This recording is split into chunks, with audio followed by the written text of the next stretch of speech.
আসসালামু আলাইকুম। এটিএন বাংলা সংবাদে সবাইকে স্বাগত জানাচ্ছি। ফাতিহা শাফি। শুরুতেই জানিয়ে দিচ্ছি বিআরবি কেবল সংবাদ শিরোনামগুলো।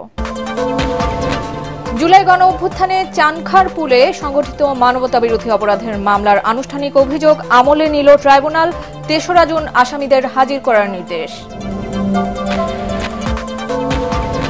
রাজনৈতিক দলগুলোর দাবি অনুযায়ী সুষ্ঠু নির্বাচন দিয়ে জনগণের আকাঙ্ক্ষা পূরণ করতে অন্তর্বর্তী সরকারের প্রতি আহ্বান তারেক রহমানের।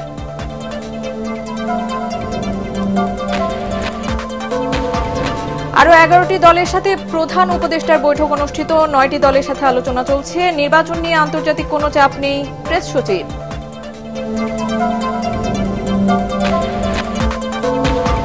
জাতীয় ঐক্যমত্য গঠনে শুধু রাজনৈতিক দল নয়, নাগরিক সমাজের মধ্যেও ঐক্য প্রতিষ্ঠা দরকার, মন্তব্য আলী রিয়াজের। সবার মতামতের ভিত্তিতে জাতীয় সনদ। এতক্ষণ শুনছিলেন বিআরবি কেবল সংবাদ শিরোনামগুলো, আর এবারে জানিয়ে দেব পুরো সংবাদ।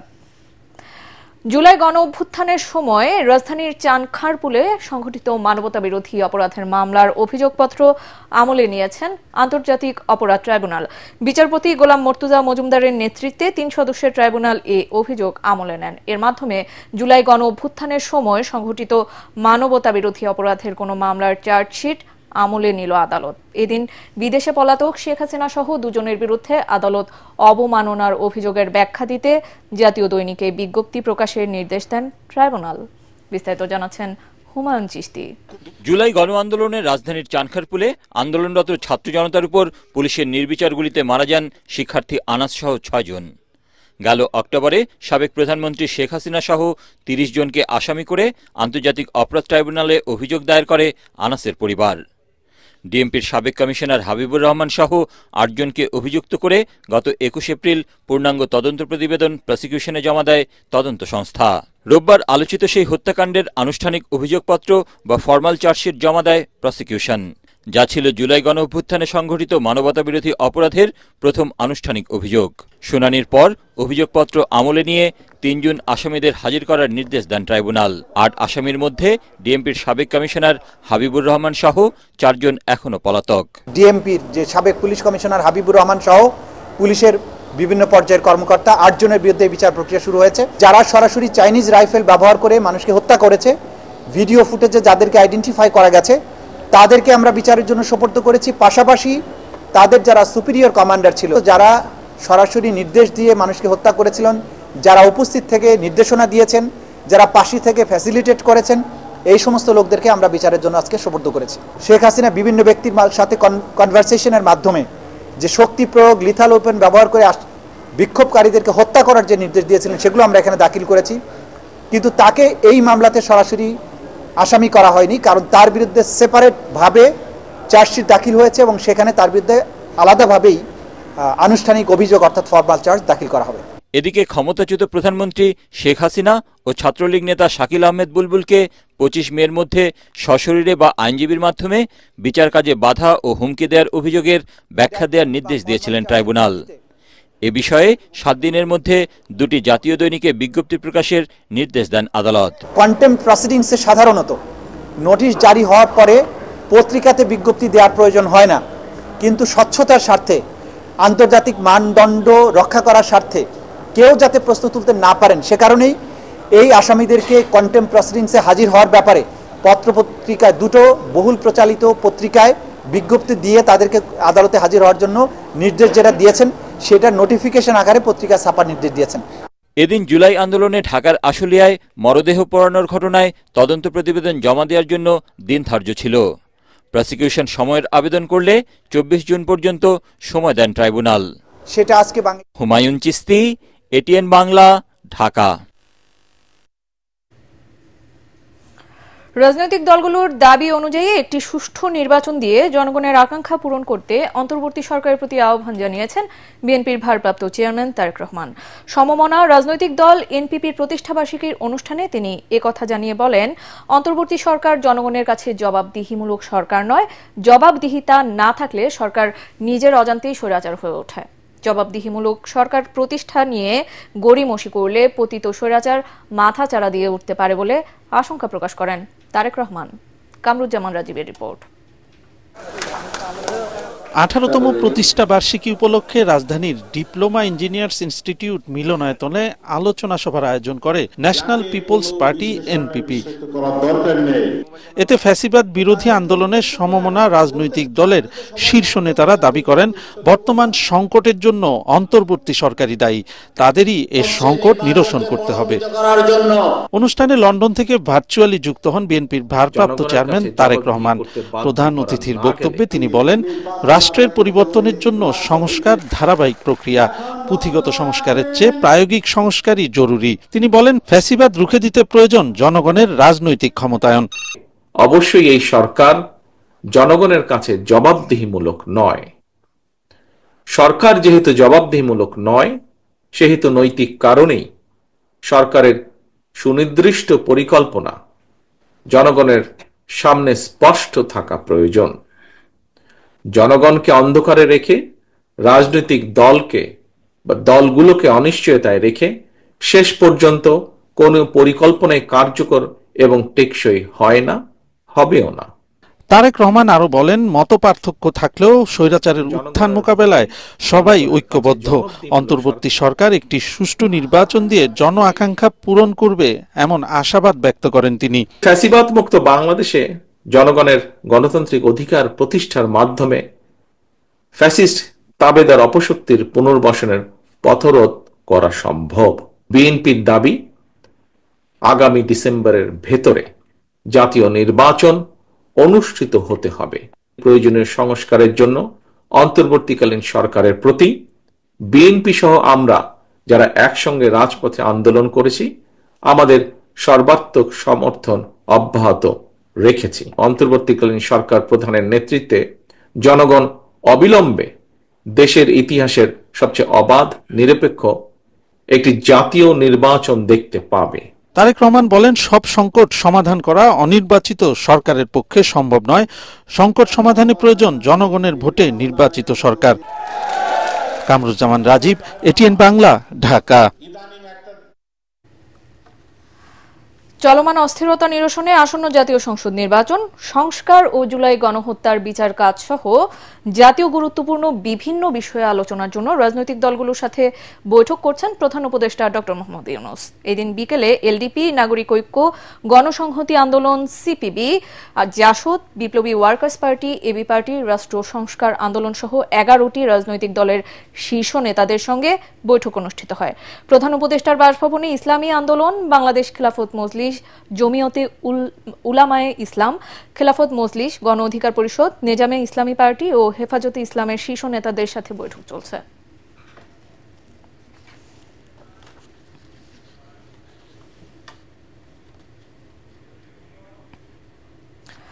দর্শক, এই মুহূর্তে যমুনার সামনে আছেন সহকর্মী ইয়াসিন রানা। আমরা সরাসরি যুক্ত হচ্ছি তার সাথে।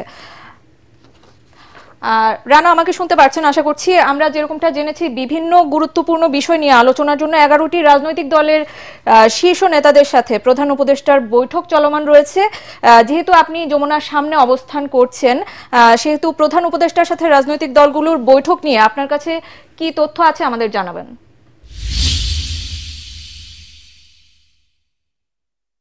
আপনাকে ধন্যবাদ। আপনি যে বিষয়টি দেখতে পাচ্ছেন যে আমরা এই মুহূর্তে আছি প্রধান উপদেষ্টা বাসভবন যমুনার সামনে। সন্ধ্যা 6টার সময় 11টি রাজনৈতিক দলের প্রতিনিধিদের সাথে বৈঠক অনুষ্ঠিত হয়েছে এবং সন্ধ্যা 7টার সময় বাকি 9টি দলের রাজনৈতিক দলের প্রতিনিধিদের সাথে বৈঠক হবে। আপনি যেমনটি জানাচ্ছিলেন, এই বৈঠকটি 6টা থেকে 6:30টার মধ্যে শেষ হয়ে গিয়েছে। তবে এখন পর্যন্ত রাজনৈতিক দলের প্রতিনিধিরা যমুনার বাসভবন থেকে বের না হওয়ার কারণে আমরা তাদের বিষয়টি তাদের মুখ থেকে আসলে বলতে পারছি না। তবে আমরা যে বিষয়টি জানতে পেরেছি যে চলমান রাজনৈতিক সংকটের নিরসনে বিভিন্ন বিষয়ে আলোচনা করবেন। এর মধ্যে আগামী নির্বাচনের রোডম্যাপ, রাষ্ট্রীয় সংস্কার সহ যেই বিভিন্ন ইস্যুতে উপদেষ্টাদের বিতর্কিত মন্তব্য প্রত্যাহার এবং আওয়ামী লীগের বিচারের বিষয়টি তাদের আলোচনা প্রাধান্য পেয়েছে।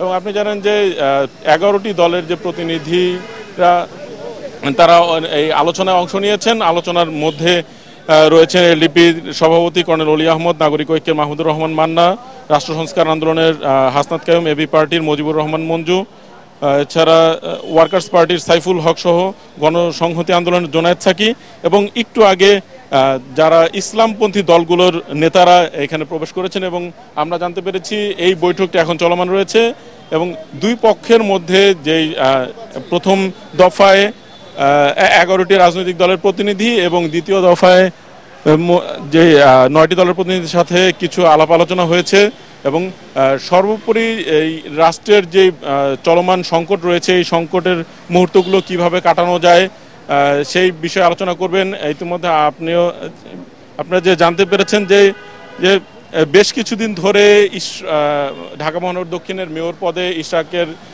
ইশরাক হোসেনের যে আন্দোলন, এছাড়া প্রধান উপদেষ্টার বাসভবনকে ঘিরে যে ধরনের আন্দোলনগুলো চলছে, এই আন্দোলনের মুখে প্রধান উপদেষ্টা পদত্যাগ করতে চেয়েছেন এমন একটি কথা আমরা শুনতে পেরেছি এবং সেই প্রেক্ষিতে এই চলমান রাজনৈতিক দলগুলোর সাথেই তারা বৈঠকগুলো করছেন। গতকালকে বিএনপি, জামাত এবং এনসিপির সাথে বৈঠক করেছে এবং আজকে এই বৈঠকগুলো চলছেন।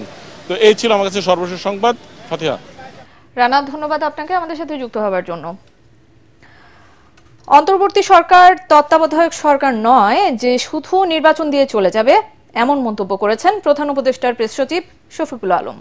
অন্য সরকারের চেয়ে বেশি ম্যান্ডেট আছে অন্তর্বর্তীকালীন সরকারের। রাজধানীতে capital market journalist forum CMJF টকে তিনি এসব কথা বলেন।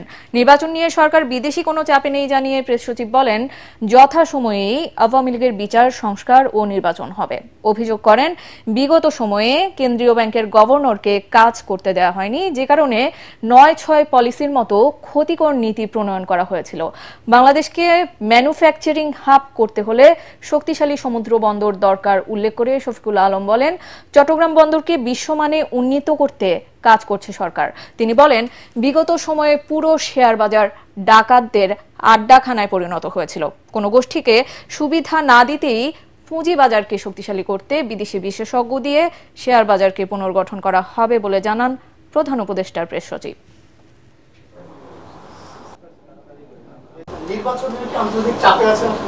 কোনো চাপে নাই। আপনারা ইউরোপিয়ান ইউনিয়নের অ্যাম্বাসেডর কিছুদিন আগে যে বক্তব্য দিয়েছে দেখেছেন তো। আর ইউরোপিয়ান ইউনিয়ন হচ্ছে আমাদের লার্জেস্ট ইম্পোর্টার। ইলেকশন নিয়েও ধোঁয়াশার কিছু নাই। কালকে স্যার বারবার বলেছেন উনি এক কথার মানুষ এবং উনি ইলেকশনটা জুন 30, 2026 মধ্যেই দিবেন। ইন্টারিম গভর্নমেন্টের কাজের মধ্যে ইকোনমিক রিফর্ম, মানে রিফর্মটা একটা বড় একটা পার্ট।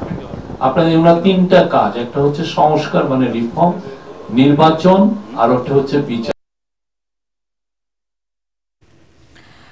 প্রধান উপদেষ্টাকে নানাভাবে বিভ্রান্ত করে একটি মহল রাজনীতিবিদ ও জনগণ থেকে দূরে সরিয়ে দেওয়ার ষড়যন্ত্র করছে বলে অভিযোগ করেছেন বিএনপির স্থায়ী কমিটির সদস্য ডাক্তার AZM জাহিদ হোসেন।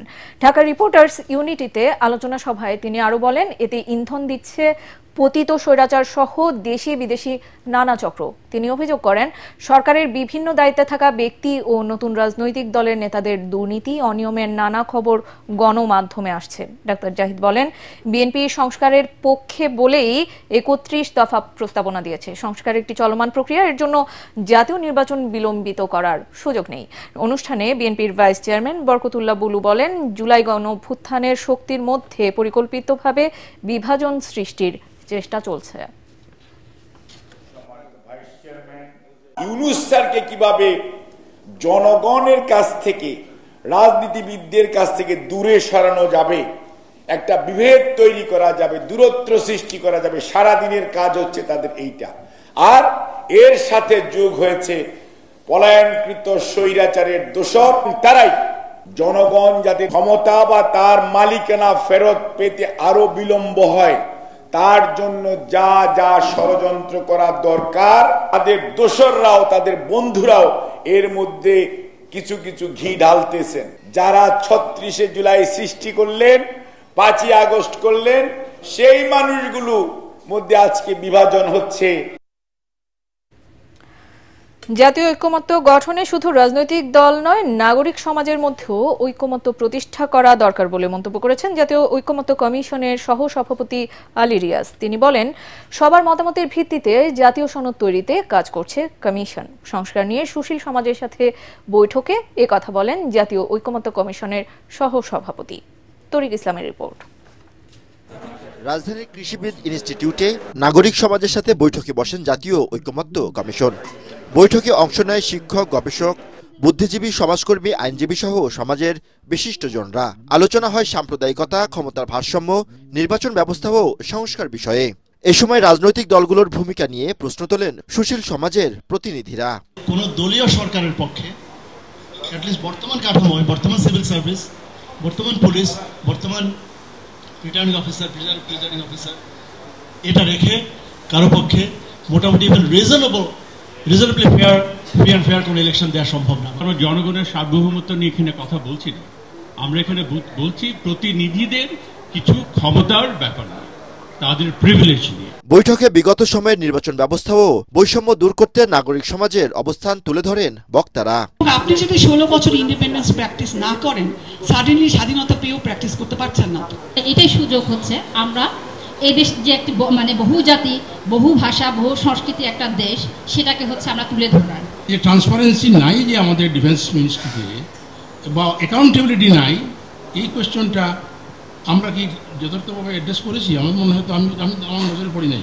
বৈঠকের সভাপতি আলী রিয়াজ জানান, সবার মতামতের ভিত্তিতে তৈরি হবে জাতীয় সনদ। জুলাই গণ অভ্যুত্থানের মধ্য দিয়ে যে সুযোগ তৈরি হয়েছে তা কাজে লাগাতে হবে। আমরা আশা করছি যে শুধু আজকে না, রাজনৈতিক দলগুলোর অব্যাহত আলোচনার পাশাপাশি নাগরিক সমাজ বিভিন্ন কাঠামোর মধ্যে বিভিন্ন উপায়ে সেগুলো নিয়ে বড় ধরনের পাবলিক ডিসকোর্স যেটা আমরা বলি, সেগুলোকে তৈরি করার চেষ্টা করব। কমিশনের কাজে স্বচ্ছতা আনতে রাজনৈতিক দলগুলোর সাথে আলোচনার বিষয়বস্তু জনসম্মুখে প্রকাশ করা হবে বলেও জানান জাতীয় ঐকমত্য কমিশনের সহসভাপতি আলী রিয়াজ। তরিক ইসলাম, এটিএন বাংলা, ঢাকা। নির্বাচনের সুনির্দিষ্ট রোড ম্যাপ দিতে সরকারের প্রতি আহ্বান জানিয়েছেন গণসংহতি আন্দোলনের প্রধান সমন্বয়কারী জুনাদ সাকি। দুপুরে রাজধানীর তোপখানায় গণতন্ত্র মঞ্চ দেশের সমসাময়িক রাজনৈতিক পরিস্থিতি নিয়ে এক সংবাদ সম্মেলনে এই আহ্বান জানান তিনি। এ সময় তিনি আরো বলেন, জাতীয় রাজনৈতিক কাউন্সিল গঠনের কথা বলা হলেও তা করেনি সরকার, যে কারণে রাজনৈতিক দলগুলোর সাথে দূরত্ব বাড়ছে সরকারের। এতে বিপ্লবী ওয়ার্কার্স পার্টির সাধারণ সম্পাদক সাইফুল হক বলেন, সরকারকে দল নিরপেক্ষ চরিত্র ও বৈশিষ্ট্য অক্ষুণ্ণ রাখতে হবে। মানবিক করিডোর ও চট্টগ্রাম বন্দর দেশের স্বাধীনতা সার্বভৌমত্বের সাথে জড়িত মন্তব্য করে তিনি বলেন, এসব সংবেদনশীল বিষয়ে সরকারের আগ বাড়িয়ে সিদ্ধান্ত গ্রহণ করা ঠিক হবে না। এ সময় উপদেষ্টা পরিষদ পুনর্গঠনের আহ্বান জানান তিনি। এই রোডম্যাপের স্পষ্টতা তৈরি করা, এটাই বর্তমান সরকারের কর্তব্য। হ্যাঁ, আলাপ আলোচনা আমাদের মধ্যে দরকার, কিন্তু কি জাতীয় ঐক্য রক্ষা করবে, কোন প্রসঙ্গটা, কোন কাঠামোগত জায়গা জাতীয় ঐক্য রক্ষা করবে। আমরা মনে করি এই যে বিচার, সংস্কার এবং নির্বাচনের সুনির্দিষ্ট রোডম্যাপ, এটাই আমাদেরকে জাতীয় ঐক্য রক্ষা করার ক্ষেত্রে বড় একটা কাঠামোগত জায়গা হতে পারে। দল নিরপেক্ষ চরিত্র বৈশিষ্ট্যটা সরকার কিন্তু অক্ষুণ্ণ রাখতে পারছেন না। রাজনৈতিক দলগুলোর সাথে সরকারের একটা দূরত্বের জায়গাটা তৈরি হয়েছে, এবং সরকারের মধ্যে যে অনেকগুলো সরকার কাজ করে বলে আপনাদেরও ধারণা, আমরা বিভিন্ন সময় বলে আসছি, তারা অনাকাঙ্ক্ষিতভাবে রাজনৈতিক দলগুলোকে সরকারের মুখোমুখিও কেউ কেউ দাঁড় করিয়ে দিচ্ছেন। জুলাই অগাস্টের লড়াই এখনো শেষ হয়নি বলে মন্তব্য করেছেন জাতীয় নাগরিক পার্টি এনসিপির দক্ষিণাঞ্চলের মুখ্য সংগঠক হাসনাত আব্দুল্লাহ। তিনি অভিযোগ করেন, একটি পক্ষ সংস্কারের বিপক্ষে অবস্থান নিয়ে আবারও দেশ বিভাজনের ষড়যন্ত্রে লিপ্ত হয়েছে। সকালে চট্টগ্রামের কর্ণফুলী এলাকায় পথসভায় তিনি এসব কথা বলেন। এ সময় হাসনাত আব্দুল্লাহ আরও বলেন, দ্রুত অন্তর্বর্তী সরকারকে জুলাই গণহত্যার বিচার, সংস্কার ও নির্বাচনের সুস্পষ্ট রোডম্যাপ দিতে হবে। দেশে আর মুজিববাদী সংবিধান চলবে না, কোনো বৈদেশিক শক্তির প্রেসক্রিপশন বা নতজানু সম্পর্কের ভিত্তিতেও চলবে না। বিদেশিদের সাথে সম্পর্ক হবে ন্যায্যতার।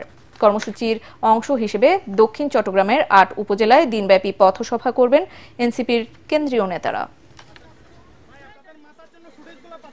আমরা ভেবেছিলাম 5ই আগস্ট আমাদের এই লড়াই সংগ্রাম শেষ হয়ে গিয়েছে, কিন্তু দুর্ভাগ্যজনক বিষয়, আমরা দেখছি একটা পক্ষ সংস্কারের বিপক্ষে অবস্থান নিয়েছে, একটা পক্ষ আবার দেশটাকে বিভাজনের ষড়যন্ত্রে লিপ্ত হয়েছে। রাজনৈতিক ছোট ছোট মতপার্থক্যকে জাতীয় স্বার্থে দূরে রেখে আমাদেরকে ঐক্যবদ্ধভাবে আমাদের দেশটাকে গড়তে হবে।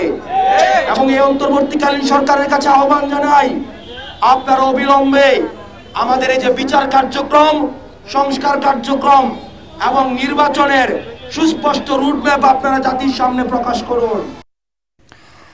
দেশের উদ্ভূত পরিস্থিতিতে জাতীয় সরকার গঠন এখন সময়ের দাবি বলে মনে করে বাংলাদেশ ছাত্র অধিকার পরিষদ। ঢাকা বিশ্ববিদ্যালয়ের রাজু ভাস্কর্যের পাদদেশে এক বিক্ষোভ সমাবেশে সংগঠনের সাধারণ সম্পাদক নাজমুল হাসান বলেন, অভ্যুত্থানে যারা নিজেদের মাস্টার মাইন্ড মনে করেছে তারাই এখন বিভাজনের নেপথ্যে কাজ করছে। অবিলম্বে সরকারকে সকল ক্রিয়াশীল ছাত্র সংগঠনের প্রতিনিধিদের নিয়ে বৈঠক করে জাতীয় ছাত্র কাউন্সিল করার আহ্বান জানান তিনি। এনসিপিকে কিংস পার্টি আখ্যা দিয়ে নাজমুল হাসান আরও বলেন, এই সরকার গণ অধিকার পরিষদকে উপেক্ষা করছে। অবিলম্বে ডাকসু সহ সকল ক্যাম্পাসে ছাত্র সংসদ নির্বাচন এবং ছাত্রদল নেতা সাম্য হত্যার বিচারের দাবিও জানান দলটির নেতারা। বাংলাদেশের স্বাধীনতা সার্বভৌমত্ব অক্ষুণ্ণ রক্ষা করতে হলে, পাকিস্তানের দাবিদারি বন্ধ করতে হলে, ভারতের আগ্রাসন বন্ধ করতে হলে, পশ্চিমাদের দালালি বন্ধ করতে হলে অনতি বিলম্বে উপদেষ্টা পরিষদে জাতীয় সরকার রূপদান করতে হবে।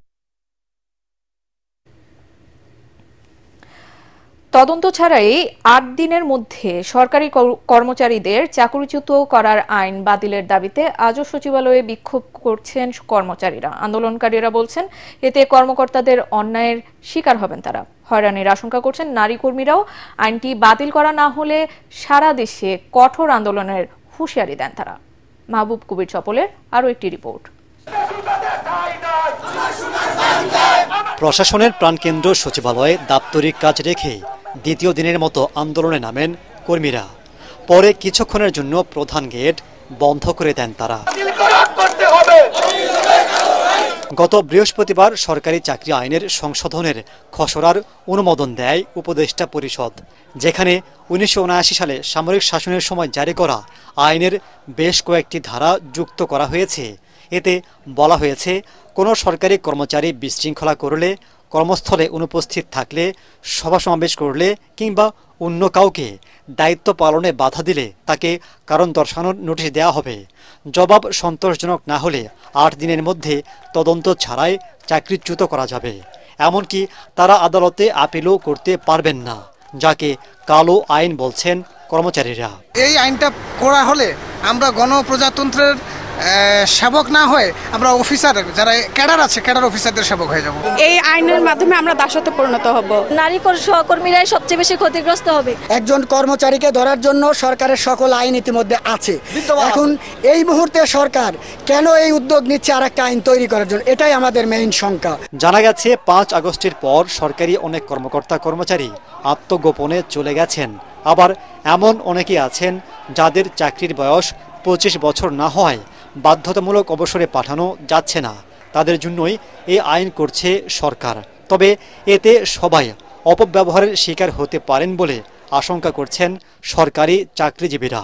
আমাদের জন্য খুবই নেগেটিভ একটা ব্যাপার, খুবই ভয়ঙ্কর। আমরা এমনিতেই অফিসারদের দ্বারা অনেক সময় অনেক শোষণের শিকার হই। আমাদেরকে একটা হয়রানি এবং শাস্তিমূলক আমাদেরকে প্রেসারে রাখতে চাচ্ছে। এই আইন অবিলম্বে প্রত্যাহার করা না পর্যন্ত আমরা মাঠ ছাড়ব না। তবে স্বরাষ্ট্র উপদেষ্টা বলছেন, প্রয়োজন মনে করাই আইনটি সংশোধনের উদ্যোগ নিয়েছে সরকার। আওয়ামী লীগ সরকার যে একটা সংশোধন করে ইলেকশনটা যেন ম্যানিপুলেট করতে পারে, ওই জন্য একটা কিছু সংশোধন করছিল। ওই সংশোধনটাই শুধু বাদ দেওয়া হয়েছে। আগে যেরকম আইনটা ছিল ওইটাই করা হয়েছে। তারপরেও যদি তাদের কোনো রকমের থাকে তারা আলোচনা করতে পারবে। নানা ধরনের আন্দোলনের কারণে সংকটের মধ্য দিয়ে যাচ্ছে দেশ, তার উপর যুক্ত হয়েছে সরকারি চাকরিজীবীদের নতুন ইস্যু। ১৪ লাখ কর্মচারী আন্দোলনে নামলে দেশে অচলাবস্থার সৃষ্টির আশঙ্কা করা হচ্ছে। তাই আলোচনার মাধ্যমে সমস্যা সমাধানের প্রত্যাশা তাদের। মাহবুব কবির চপল, এটিএন বাংলা, সচিবালয়, ঢাকা। জাতীয় কবি কাজী নজরুল ইসলামের ১২৬তম জন্মজয়ন্তী আজ। এই উপলক্ষে ঢাকা বিশ্ববিদ্যালয় কেন্দ্রীয় মসজিদের পাশে কবির সমাধিতে শ্রদ্ধা জানান ছাত্র, শিক্ষক, রাজনীতিবিদ সহ নানা শ্রেণী পেশার মানুষ। শ্রদ্ধা জানান কবি পরিবারের সদস্যরাও। এ সময় নজরুল প্রেমীরা বলেন, আগামী সমৃদ্ধ বাংলাদেশ বিনির্মাণে অত্যাচারীর সকল শৃঙ্খল ভাঙতেই প্রতিনিয়তই প্রাসঙ্গিক নজরুল, যেমনটা ছিল সবশেষ জুলাই অভ্যুত্থানেও। বিস্তারিত মাজহারুল হক মুহাজিরের রিপোর্টে। প্রিয় কবির ১২৬তম জন্মবার্ষিকীতে তার সমাধিতে শ্রদ্ধা জানাতে ভোরের আলো ফোটার পরপরই দেখা মিলল তার ভক্তদের। যে নজরুলে তাদের এত ভালোবাসা, সেই নজরুলকে কতটা লালন করেন তারা। নজরুল চিরতরের জন্য আন্দোলনের একটা প্রতীক। ঢাকা বিশ্ববিদ্যালয়ের কেন্দ্রীয় মসজিদ সংলগ্ন জাতীয় কবির সমাধিতে শ্রদ্ধা জানান সংস্কৃতি মন্ত্রণালয়, ঢাকা বিশ্ববিদ্যালয় উপাচার্য সহ কবি পরিবারের সদস্যরা। বর্তমান প্রেক্ষাপটে নজরুল চর্চা বাড়ানোর তাগিদ তাদের। নজরুলের শিক্ষা সার্বজনীন এবং চিরন্তন। আমাদের শিক্ষার্থীদের তরফ থেকে একটি হল এই মহান কবির নামে করবার একটি প্রস্তাব আছে। মানুষকে বড় করে দেখেছেন এবং সমাজের যত অত্যাচার অবিচারের বিরুদ্ধে তার লেখনী নিয়ে তিনি কাজ করেছিলেন এবং স্বদেশী আন্দোলনকারীরা তার কণ্ঠে কণ্ঠ মিলিয়ে পরাধীনতার শৃঙ্খল ভেঙেছিলেন। দেশের অন্যতম বৃহৎ রাজনৈতিক দল বিএনপির পক্ষ থেকে দেখা গেল দলের যুগ্ম মহাসচিব রুহুল কবির রিজভীকে। শ্রদ্ধা জানাতে এসে তিনি বলেন, গেল ১৫-১৬ বছর তাদের অনুপ্রেরণার এক নাম ছিল নজরুল। যে প্রত্যাশা নিয়ে, যে আকাঙ্ক্ষা নিয়ে জুলাই আগস্টের যে মহাবিপ্লব এবং তার আগের ১৫ বছরের যে রক্তঝরা আন্দোলন, এই আন্দোলনের প্রতিটি মুহূর্তেই তো নজরুল আমাদেরকে উদ্বুদ্ধ করেছেন। দিনভর নজরুলের স্মরণে নানা আয়োজন করেন নজরুল প্রেমীরা। তারা বলছেন, যে জাতির জাতীয় কবি কোনো অন্যায়কে প্রশ্রয় দেননি, সেই জাতি কখনো কারো সাথে আপোষ করতে জানে না। সাম্য, সম্প্রীতি, প্রেম, ভালোবাসা, বিদ্রোহ আর মানবতার কথা রয়েছে, যার প্রতিটি সৃষ্টিতে তিনিই আমাদের জাতীয় কবি কাজী নজরুল ইসলাম, যিনি শতাব্দীকাল পরও আজও প্রাসঙ্গিক প্রেমিক প্রেমিকার কথোপকথন কিংবা অন্যায় বৈষম্যের বিরুদ্ধে রাজপথে স্লোগানে স্লোগানে। তাই তো তরুণ প্রজন্মের কাছে প্রিয় কবির দর্শন এবং আদর্শ যেন এক অনুপ্রেরণার উৎস, যা পথ দেখাবে আগামীর বাংলাদেশ বিনির্মাণে। মাসহারুল হক মুহাজির, এটিএন বাংলা, ঢাকা। নিশীথের নিস্তব্ধতা ভেঙে যেমন আসে ঝড়, তেমনি এক ভোরে বাংলা ভাষা পায় বিদ্রোহের বিনা হাতে কাজী নজরুল ইসলামকে। প্রেম ও প্রতিবাদের অনন্য এই কবির আবির্ভাব বাংলা সাহিত্য ও মুসলিম জাগরণে গভীর তাৎপর্য বহন করে। বাংলা সাহিত্যের আকাশে তার আগমন উল্কার মতো ঝলমলে, যার আলো আজও অন্ধকারে দেয় পথের দিশা। জাতীয় কবির জন্মদিন নিয়ে এসএম আশরাফের রিপোর্ট।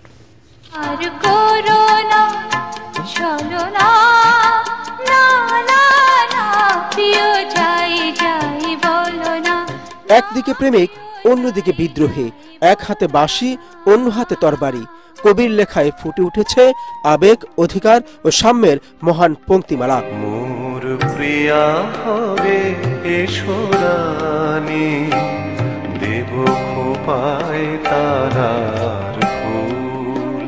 ভালোবাসার তৃষ্ণায় মরেছি আর প্রেম দিয়েই তৃষ্ণা মিটিয়েছি, এই উচ্চারণে নজরুলের প্রেম দর্শন। তার কলমে ভালোবাসা মানে শুধু রোমান্টিকতা নয়, আত্মার মুক্তি। চেও না, শুনয় না, আর চেও না, এ নয়ন পানে চেও না। বাঙালির কণ্ঠে কণ্ঠ মিলিয়ে তিনি গেয়েছেন দ্রোহের গান, ভালোবাসার কবিতা। তার কণ্ঠে ছিল বিদ্রোহ, কলমে ছিল অগ্নি, আর সেই অগ্নিঝরা ভাষায় লিখলেন কারার ওই লৌহ কপাট।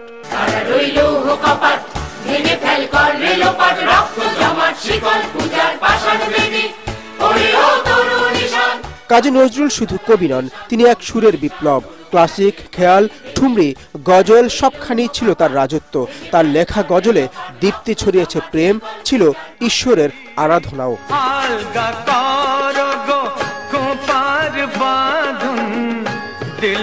বাংলা সাহিত্য ও সঙ্গীতের এই মহিরুহু 1899 সালের আজকের দিনে জন্মেছিলেন ভারতের পশ্চিমবঙ্গের চুরুলিয়ায়। তার সৃষ্টিতে ছিল ধর্মীয় সম্প্রীতির এক উজ্জ্বল নিদর্শন। তিনি লিখেছেন গাহি সাম্যের গান, যেখানে আসিয়া এক হয়ে গেছে সব বাধা ব্যবধান।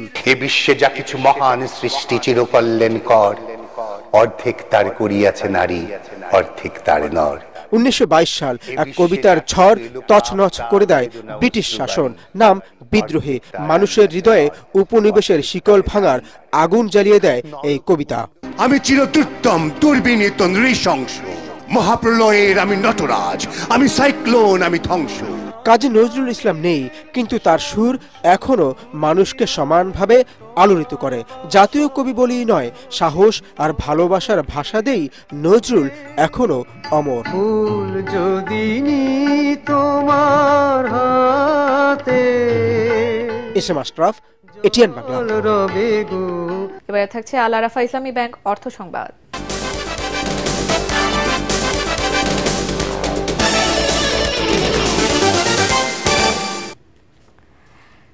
নিয়মিত ভূমি উন্নয়ন কর পরিশোধ করি, নিজের জমি সুরক্ষিত রাখি, এই প্রতিপাদ্যে জনগণকে ভূমি উন্নয়ন কর পরিশোধে উদ্বুদ্ধ করা এবং সচেতনতা বাড়াতে কিশোরগঞ্জে শুরু হয়েছে 3 দিনব্যাপী ভূমি মেলা।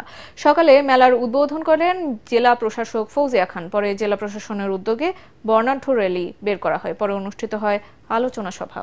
এবারে জানিয়ে দিব খেলার খবর।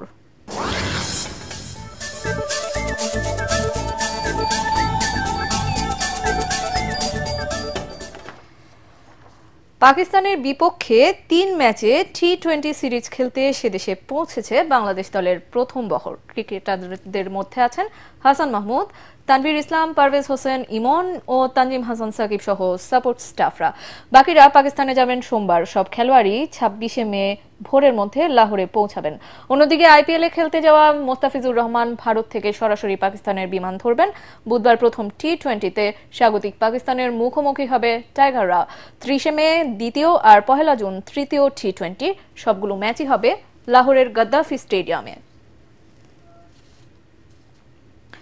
সংবাদ শেষ করছি, তার আগে বিআরবি কেবল সংবাদ শিরোনামগুলো জানিয়ে দিচ্ছি আরো একবার। জুলাই গণ অভ্যুত্থানে চানখারপুলে সংঘটিত মানবতা বিরোধী অপরাধের মামলার আনুষ্ঠানিক অভিযোগ আমলে নিল ট্রাইব্যুনাল। 3রা জুন আসামিদের হাজির করার নির্দেশ।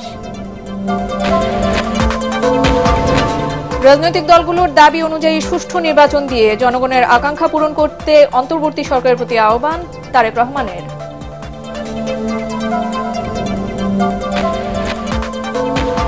আরো 11টি দলের সাথে প্রধান উপদেষ্টার বৈঠক অনুষ্ঠিত। 9টি দলের সাথে আলোচনা চলছে। নির্বাচন নিয়ে আন্তর্জাতিক কোনো চাপ নেই, প্রেস সচিব।